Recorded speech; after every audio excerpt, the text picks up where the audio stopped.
Well, let's discuss the culture in Westminster, first with Gina Miller, who's leader of the True and Fair Party, which campaigns to clean up politics. Gina, fantastic to have you on the programme. In my introduction there, I compared the culture today in Westminster, perhaps for a long time in Westminster, to the sort of stereotype of the culture that was once attached to the City of London. Can you see parallels?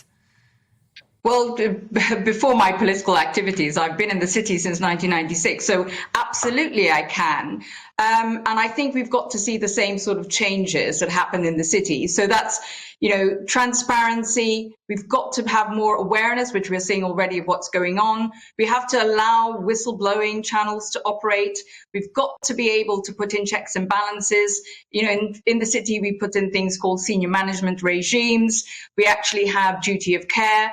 I mean, it's not perfect in the city, far from it. There's a lot more that we need to do to end the rip-offs and the behavior we have in the city. But in politics, you would have thought it'd be better there. But unfortunately, there are lack of checks and balances. But there is this sort of idea that debauchery in the corridors of power is allowed because once you're there, there's nobody who keeps you to account and holds you to account. And that's what we've got to change.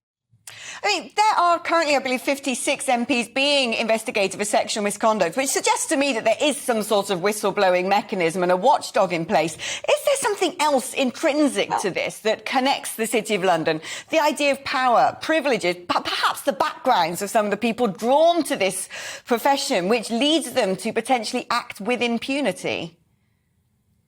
Well, can I say, on your point on whistleblowing, some of these 56, 58 crimes we're hearing about now happened as far back as 2002. So actually, it's taken a long time. It's because public awareness on these issues are now increasing, and that's why people are allowed to speak. So it hasn't been there. The bullying culture that stopped people from speaking out is very much there.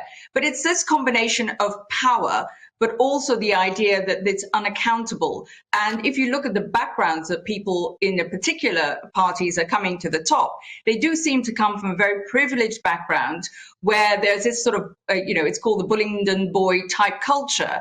And that's what I think is really difficult for good people going into politics, is that they're being drowned out by those who are perpetrating a bad, rotten debauchery, a culture of debauchery throughout our top levels of politics.